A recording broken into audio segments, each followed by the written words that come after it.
We do have a lot of the nerves going through this area, and while we may not be chiropractors, maybe a chiropractor might want to watch this in the future as well, but it's very interesting to see. You can just see all of these nerves going from the lumbar through the pelvis and down to the pelvic floor. The bottom picture there shows quite a bit of nerves. It's really crazy, isn't it? So we're covering a lot of information and exercises in a one-day class, but I wouldn't give my client all this kind of information at one time. We might ask if they've had any past surgeries or cutting in the area or even laparoscopic surgery. Don't think about that with their thoracolumbar spine origin. But we can see here we have our levator ani nerves from our sacrum, S3 and 4. The pudendal nerve stems from the sacral 2 through 4, and that goes through our perineum. And these are just like motor innervation, our nerves. We have autonomic and sensory nerves as well, our sympathetic and parasympathetic nerves. And then we have our iliohypogastric, our ilioinguinal, our genitofemoral, femoral, lateral femoral, cutaneous, posterior femoral, cutaneous, and obturator nerves. And so you can see that there. There is some websites that have some fun interactive websites where you can click on different things and see it light up in others. So I'm going to try to send that to you as well. But I did find this picture here, and this is from pelvicguru.com. They are allowed me to use this. So here we can see where the nerves travel into the different areas of the muscle fibers. And yeah, something like an old C-section scar can cause pain and numbness, say in the left labia, or maybe they have an old appendix scar or gallbladder or something higher up. There's a lot of different things where it can refer to other areas, but here you can see the different patches that are highlighted and the nerves that affect that area.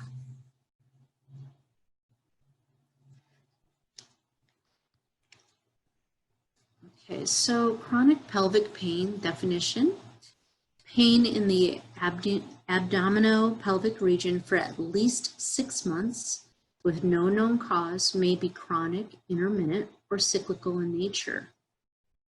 Chronic pelvic pain affects 10 to 21% of premenopausal women, 8 to 18% of the male population, and 21% of women under the age of 30 that complain of consistent recurring pain during intercourse. Okay. So, and you think about this too, like when maybe every month your uterus fills up with blood and you're having severe menstrual pain. Does it warrant that much pain? Right? So it can be intermittent or it can be cyclical pain. And men, they can have painful tests like biopsies and have no diagnosis or reason for pain, but these procedures and these biopsies make it even worse, right? So we should talk, not just deal with it, right? Or it's a burden of being a woman.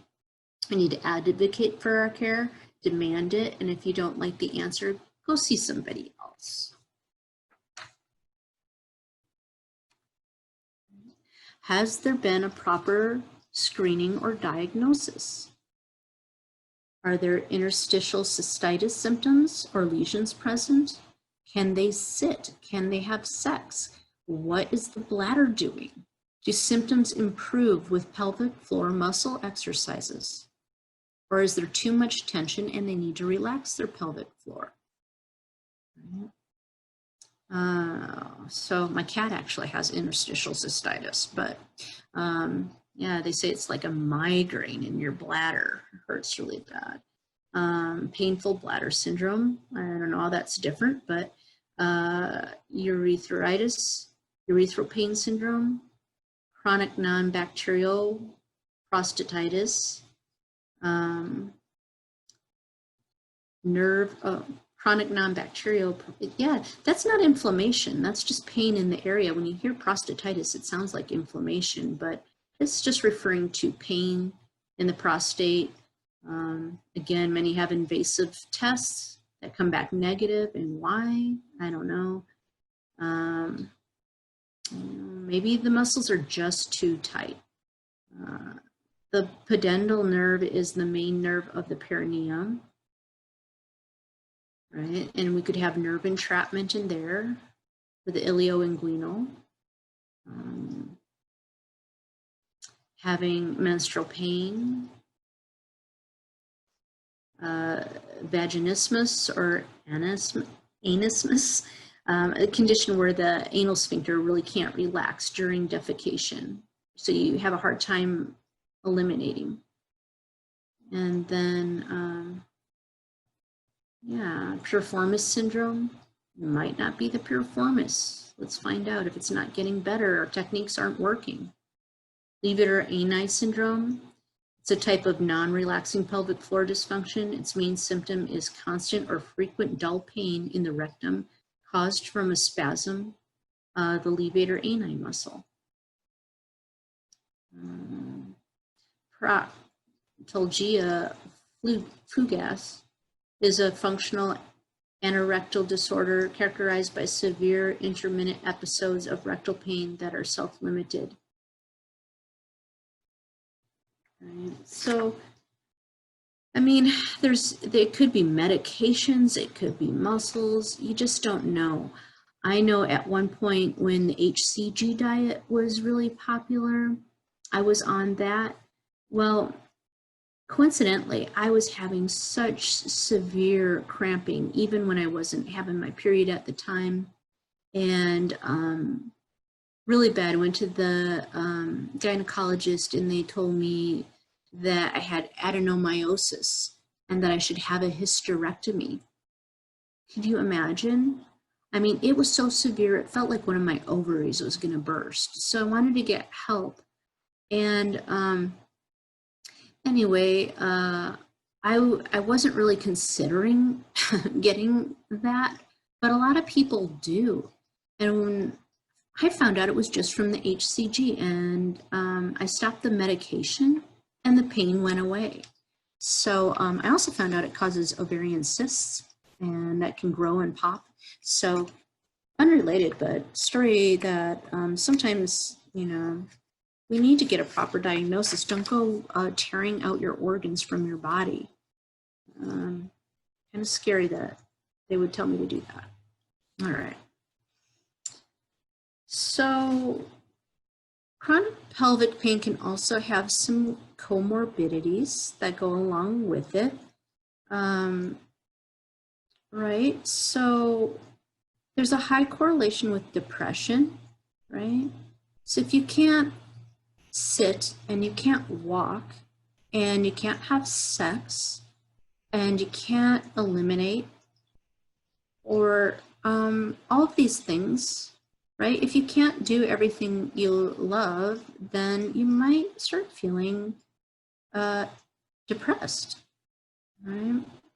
Also, irritable bowel syndrome, functional bowel disorders, fibromyalgia, arthritis, headaches, migraines, fatigue, poor sleep, jaw pain, TMD, history of trauma, right? Man, there's a lot of stuff that goes along with this. 50% of female chronic pain patients will have a history of physical or sexual abuse. So we need to be trauma aware and sensitive and maybe have a different approach, right? Ask, tell, explain. Yeah. A meta-analysis study found that a significant association between sexual abuse and a lifetime diagnosis of chronic pain chronic pelvic pain, functional gastrointestinal disorders, and nonspecific chronic pain. Right? There's a bunch of sources that go with this under each slide, like I said. So this is a case example of high tone. Right? So there's a female. She's got a high stress job. She's sedentary, type A personality with high anxiety levels at baseline, and currently worried about the inability to conceive. Right? She's diagnosed with endometriosis, dyspareunia, IBS, irritable bowel syndrome. She has poor posture, slumped sitting at her desk. She's a chest breather, and she's got neck pain. Add to that, she's too busy at work to take regular restroom breaks or drink water or eat healthy, right? So she's got symptoms now of constipation and straining, abdominal, pelvic, and hip tightness with pain about her pelvis that worsens with sitting, right? And that dyspareunia, I'm not sure how you pronounce these things, but it's more important to know the function of things than the names of things, in my opinion, to understand. But anyway, that word is when you're having pain with intercourse. So anyway, in this case study, this could affect a lot of people that have desk jobs during the day. So here's a client with infertility. She has endometriosis. She has pain with intercourse. She's got bowel problems, bad posture, breathing, neck pain, headaches. We find at work there's been no potty breaks and no water because she's too busy. So what do you do with this person, right? You got to teach them to relax. But if they go an entire day without urinating, the pelvic floor hangs on, contracting for hours, developing high tone. So maybe we could prescribe movement breaks. So getting up and going to the bathroom might be a good idea for that person. Movement in some way every 30 to 60 minutes. And make sure that they drink water to cue the bladder, right? And we're going to teach them down training, which is actually the opposite of Kegels. Right? So that's like I just said, down training, the opposite. Right? So this is going to have relaxed awareness, and we're going to put maybe a hand on the pubic bone and the hand on the tailbone and get a sense of the space that is between, right?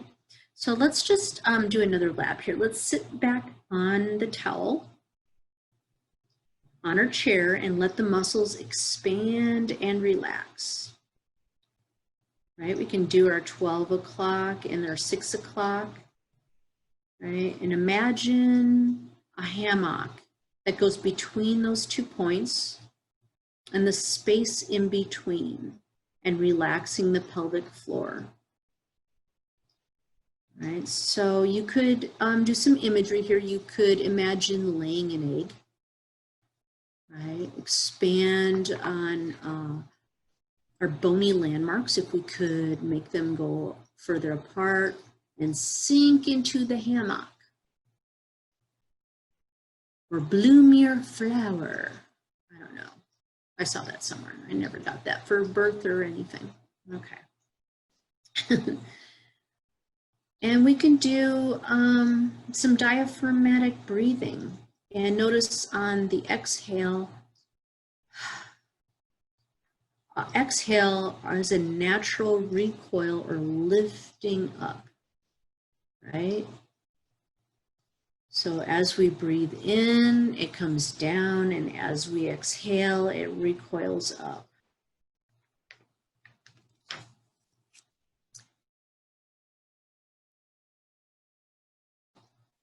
On this graphic,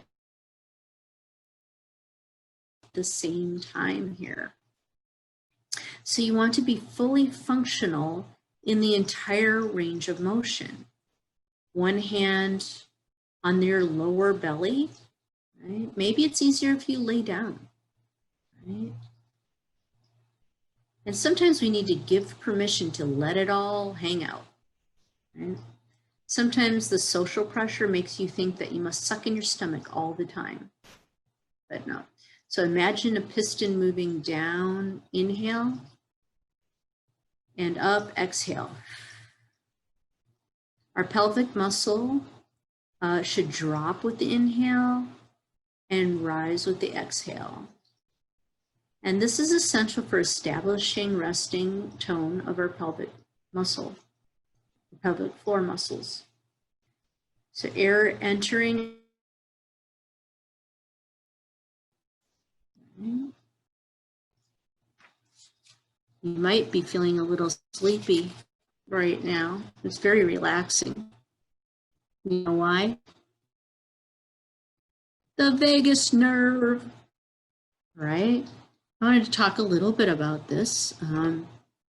Vagus is Latin for wandering. It's the longest nerve in our body, and it's unique to mammals. And it's our major mind-body connection, right? This big nexus. And guess what? When we touch somebody, it stimulates the vagus nerve. Yes, it does. But it starts there. You can see it's not a very clear picture, but you can see that it starts at the top of our spinal cord and wanders through our body. It's connected to oxytocin receptors, our love hormone.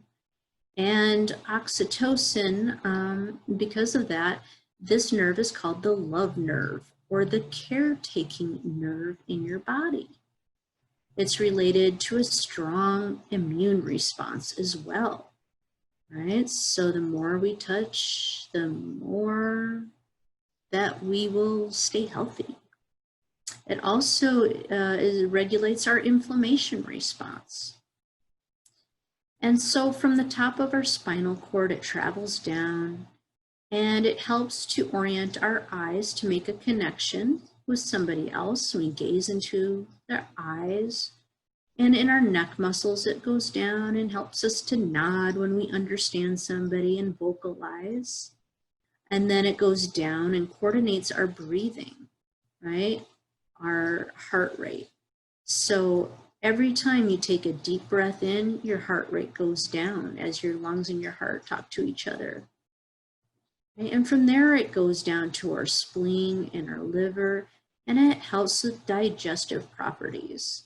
I learned about this when I worked with infant massage, and Tiffany Field actually did a study that showed that massage and nurturing touch helped premature babies gain weight by stimulation of the vagus nerve and releasing food absorption hormones like insulin. The vagus nerve can be affected by looking or watching images of suffering and pain, and you can almost feel it in your chest. But the vagus nerve also is stimulated by the opposite, by looking at baby animals on Facebook, right? It also activates it. So the stronger you feel compassion and the stronger your vagus nerve response is, and you're going to be a more altruistic person, caring about other people, right? The stronger self-reported pride, the weaker the response, right? So the employment of our respiratory diaphragm stimulates these vagal afferents, these nerves, and influences brain activity. So this breathing is a good place for anybody to start, right? When you get upset, when you get nervous, all these things, who knew, right? But we also have to learn to breathe appropriately, right? So there are abnormal, it's very common to have a paradoxal breath, right? The mouth breathers and Stranger Things. So when they inhale, they expand their chest. And when they exhale, they expand their belly, right? We see somebody good looking on the other side of the room, we hold our stomach in, right?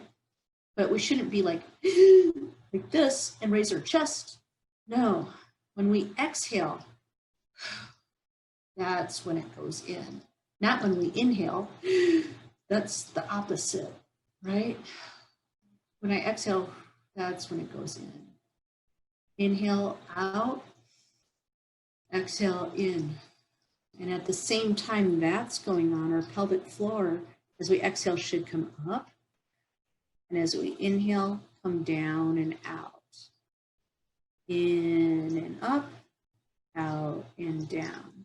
So that's the normal way. A paradoxal breath is breathing in your chest, going out, and when you exhale, your belly goes out, just the opposite, right? Then there's the thoracic and chest and clavicle breath. And that's when you inhale, your chest expands and the abdomen just remains still and does nothing. Okay, I'm going to take this off so you can concentrate on my thing, right? And then there's the masked breath, which is excessive use of our accessory inspiratory muscles. I have a hard time reading. And our open mouth breath. So we can take on any of those patterns above and breathing out. We should breathe in our nose and out our mouth, right? But we can retrain our muscles, yeah? We can put one hand on our abs, one on our chest. And you can try to do this now. You can lay down, put one hand on your chest and one on your abdomen. And when you breathe in, does your abdomen go up? And when you exhale, does it suck back in, like your belly button's going towards your spine?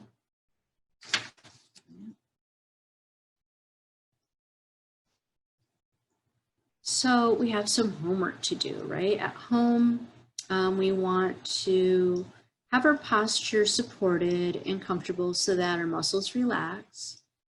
And on our inhale, we're going to have them drop their diaphragm and their abdominal wall and their pelvic floor muscles move out of the way to avoid high intra-abdominal pressure. And on the exhale, our diaphragm, our transverse abdominis, our pelvic floor muscles naturally recoil, no effort, right? So at home, they should do at least 5 minutes of relaxed diaphragmatic breathing a day, usually before bed to help you get relaxed. And then maybe do some imagery to restore that piston breath. And then awareness of your posture, breathing, and tension.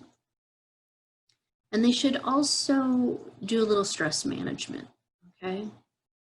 Maybe they can do some progressive muscle relaxation and do some relaxing activities, some gentle cardio.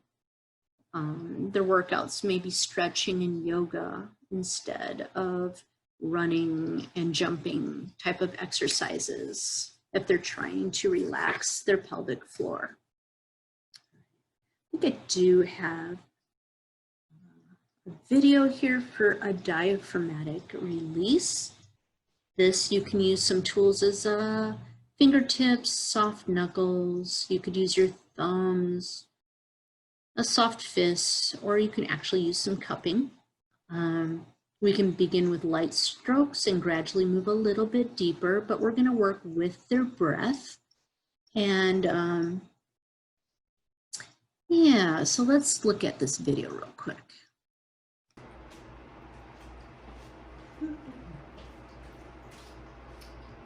All right, we're going to talk about the diaphragm and the stomach. And I'm just going to apply a little bit of lotion to start. And what we want to do is find the sternum and then down to the xiphoid process. And that's going to be our starting point. And then we want to just come up under this costal ridge on each side. You want to start a little bit lighter and work your way into the deeper layers as you go.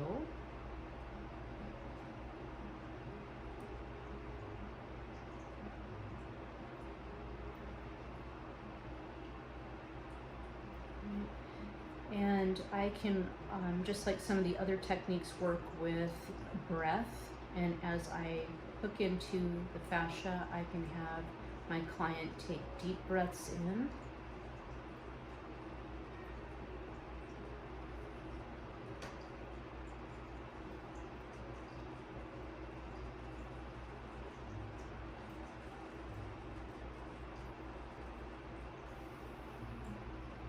And I can work one side at a time, working underneath the rib cage.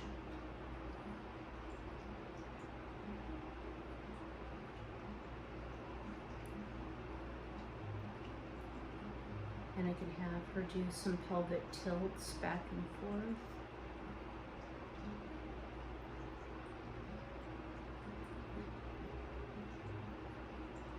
All right, so you just want to take some time hooking in and drawing down. I could take the heel of my hand and just gently push down.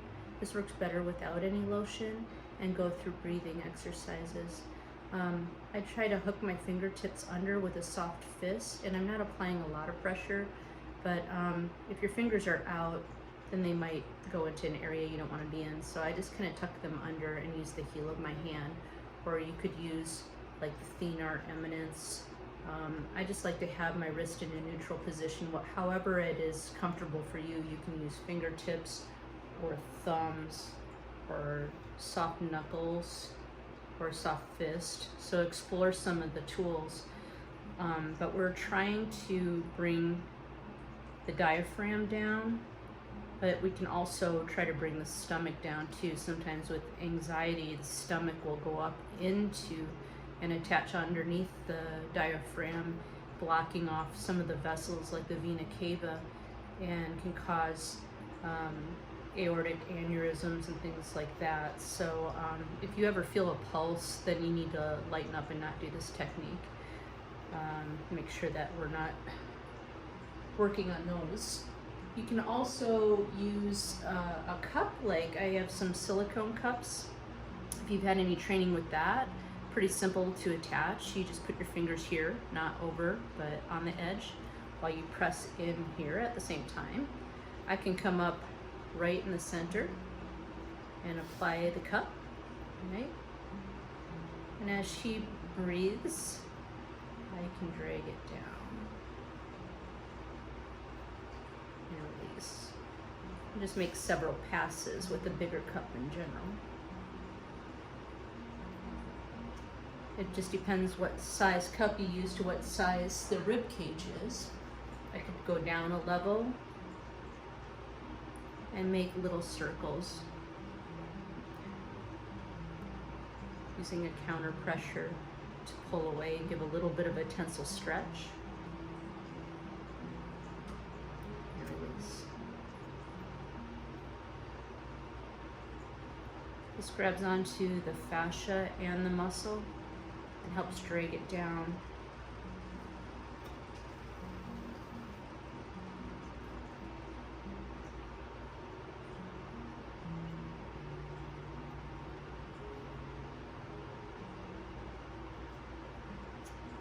And we can take time going between each intercostal muscle as well. Just trying to create a little bit of space and allowing the diaphragm to come down.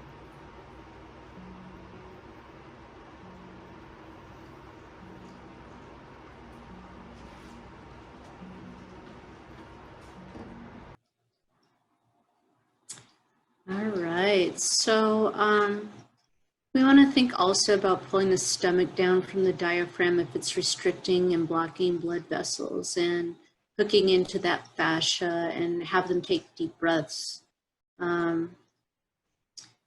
So many clients with upper thoracic spine restrictions, like Dowager's hump, compensate by breathing primarily with the scalenes and the upper scapular fixators. So there are some conditions that are common just from, improper breathing. You can have chronic low back pain, frequent tension type headaches, emotional system overload, high stress and persistent anxiety. You have chronic postural strain from desk-occupied postures and repetitive and painful rib fixations. So it's good to get our breathing straight and no restriction.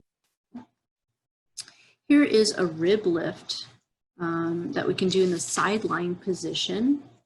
And I will show you this. Basically, both hands are going to be on the rib cage gently. And we're just going to follow them as they breathe in an upward direction. And then as the client breathes, we're going to maintain that position as they exhale and resisting the rib cage for about 5 seconds as the fascia stretches. And then we gently return back to a natural position or neutral position. So let me show you.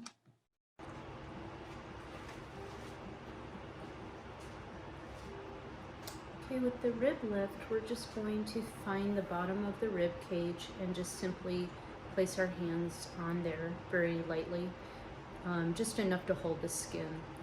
And we're going to instruct our client to take a deep inhale, and as the rib cage goes up, we're just going to hold it there. When she exhales, we're going to try to keep it there and just do some little pulses to stretch the fascia. And then come down out of it easy. Once again, big inhale, follow up. And as she exhales, I'm just going to allow the fascia to stretch. And at the end of it, just do little pulses. And then come out of it easy.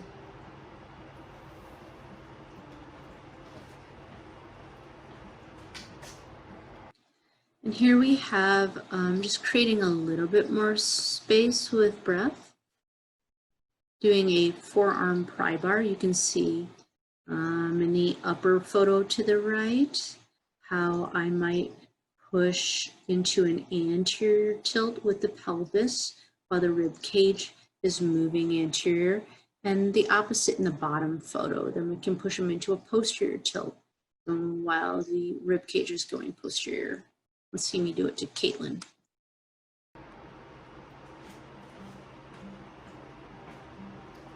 This technique's called the forearm pry bar, and which direction you go depends on whether the client has very tight lumbar musculature here and a lordosis, or if it's more kyphotic and really tight in the front in the pelvic flexors, bringing the pelvis into a posterior tilt. So if there was a lordosis and it was really tight and her tailbone was more sticking out, then I would come into this crease here with my forearm, and I would try to encourage the pelvis to come into a posterior tilt, straightening out that curve, while at the same time following her breath and her rib cage the opposite direction. So we're doing two things. The hips are coming this way and the rib cage is opening up the other way. And I'm just sliding in here, and I can use my other hand to just assist. And I have to watch that I'm not putting too much pressure down into the obliques. We're just resting there. And the real work comes as we follow the breath. So go ahead and take a deep breath in, and I'm going to follow the breath. And as she exhales, I'm just going to hold that and come back out of it. So again, I'm going to take a deep breath in, and I'm just assisting, making it a little bit easier and stretching that fascia.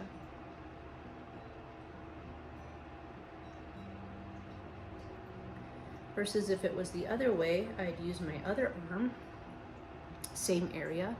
And now this time I'm trying to stretch out the pelvic area and bring the hips back into an anterior tilt. So I'm gonna just cup the back of the rib cage and use the back of my forearm. And as she takes a deep breath in, I can do a little stretch the opposite way.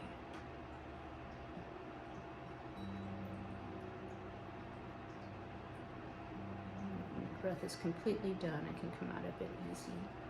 We can also add the pelvic tilts into it. So if I want her to assist in moving her hips back and breathe at the same time, can go ahead and tilt back, yeah.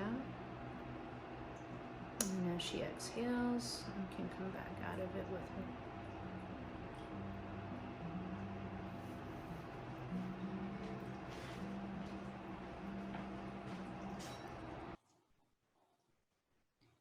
All right.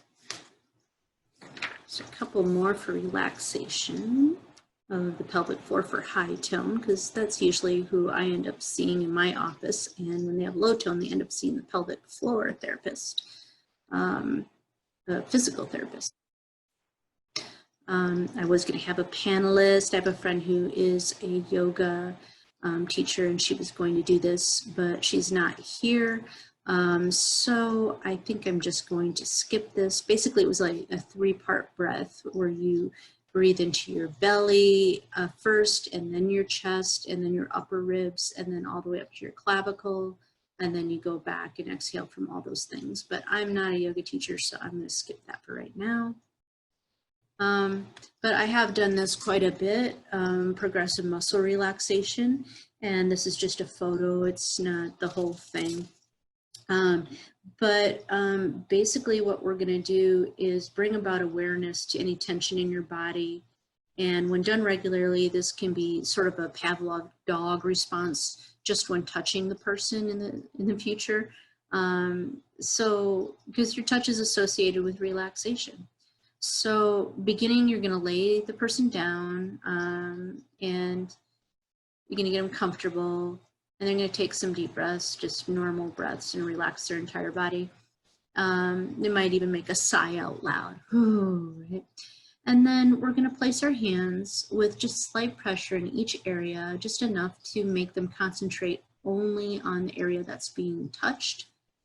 And then they're going to take a deep breath, concentrating on just that area that's being touched. And with the exhale, they're going to blow away any tension in that area, right? So you might start with your hands on their head, right? I'm going to turn my camera on me for a minute. All right, so I might start with them laying down and just place my hands on the head. Right? And you could do this to yourself, but it just feels so much better when somebody else does it to you.